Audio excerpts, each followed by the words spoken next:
Hello students, स्वागत है NCERT हल्ला में और मैं हूं आपके साथ एमएस। और आज मैं आपके लिए वीडियो लेकर आया हूं आपकी poem second honeydew class 8th। तो आइए स्टार्ट करते हैं। तो क्या आप सोच सकते हैं, can you imagine what your city would like if you saw it from the 1000 feet above the ground.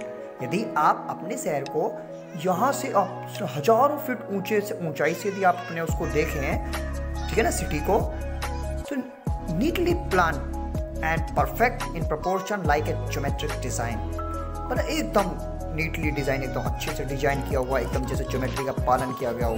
It would strike you as something very different, लेकिन तुम्हें क्या तुम्हें लगेगा कि वो कुछ अलग है वहाँ from what is actually is while when you think of it. जब तुम उसमें जाओगे, जब तुम देखोगे उसमें, रियली ऐसा नहीं है।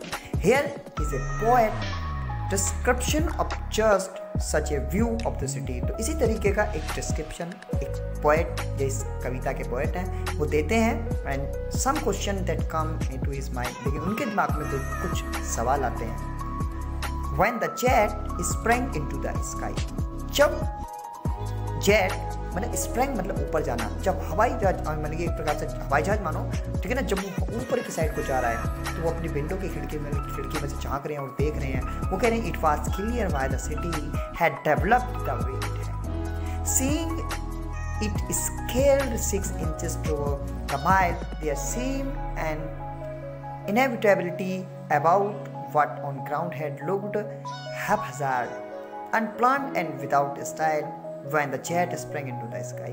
जब उनका जहाज आसमान के ऊपर गुजार रहा है, वो खिड़की में से देख के वो देख रहे हैं, वो सोच रहे हैं, उनका जो मानना था कि जो हमारा जो ये जो जितने भी हम जहाँ रह रहे हैं वो एकदम सब लोगों ने वेल प्लान तरीके से बनाया होगा, लेकिन ऐसा कुछ नहीं था। लोगों ने जिसको जैसी ज़रूरत पड़ी वैसे ही अपने घर, बिल्डिंग, दीवार सब ऐसे ही बना ली। किसी ने कोई प्लानिंग नहीं सोची, किसी ने किसी ज्योमेट्री के बारे में नहीं सोचा, ऐसा कवि का मानना है। लेकिन जैसे जैसे कवि का जहाज ऊपर चलता है, when the jet reached 10,000 feet, जब वो 10,000 फीट ऊपर जाता है, तो it was clear why the country had city where the rivers ran।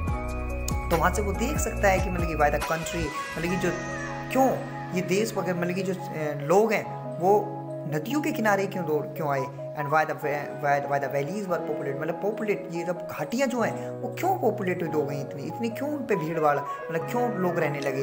The logic of geography, तो ये ज्योग्राफी का लॉजिक है, ये तर्क भूगोल का है कि that land and the water attract man, जो लैंड और वाटर है वो आदमी को क्या कर रही है, इसको वो अट्रैक्ट करती है, मतलब इंसानों को, यानी कि उसका जो नदी और जो ये ज़मीन है, इनका जो मिलन है वो लुभाता है, इसलिए वो वहाँ आए, ठीक है ना। और when the jet rose 6 miles high, अब जब 6 मील ऊपर वो उनका जेट चला गया, it was clear the earth was round, उन्हें दिखने लगा कि अब पृथ्वी गोल है, and that it had more sea than land, और यहाँ पर उन्हें देखा कि ज़मीन से ज़्यादा समुद्र है। तो but it was difficult to understand, लेकिन ये समझना बड़ा मुश्किल था। Man on the earth found gold to hate each other, to build walls across cities and to kill। तो उसने उनकी ये बात समझ में आ गई कि पृथ्वी गोल है, लेकिन एक बात हमेशा उनके दिमाग में रहेगी, वो ये है कि आदमी पता नहीं क्यों एक दूसरे से वो नफरत करते हैं, और उन्होंने एक दूसरे के बीच में अपनी दीवारें बना ली हैं। From the height it was no clear why, जिससे मतलब कि हाइट से वो बिल्कुल क्लियर नहीं हो पा रहा है कि क्या है, मतलब सब क्वेश्चन के जवाब मिल रहे हैं, लेकिन इस क्वेश्चन का जवाब नहीं मिला कि आदमी क्यों आपस में एक दूसरे से हेट करता है।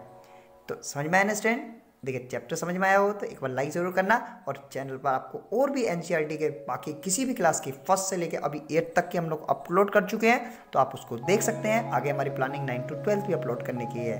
तो फिलहाल लेते हैं आपसे विदा, मिलते हैं नेक्स्ट चैप्टर में जल्दी ही। Thank you very much, good bye.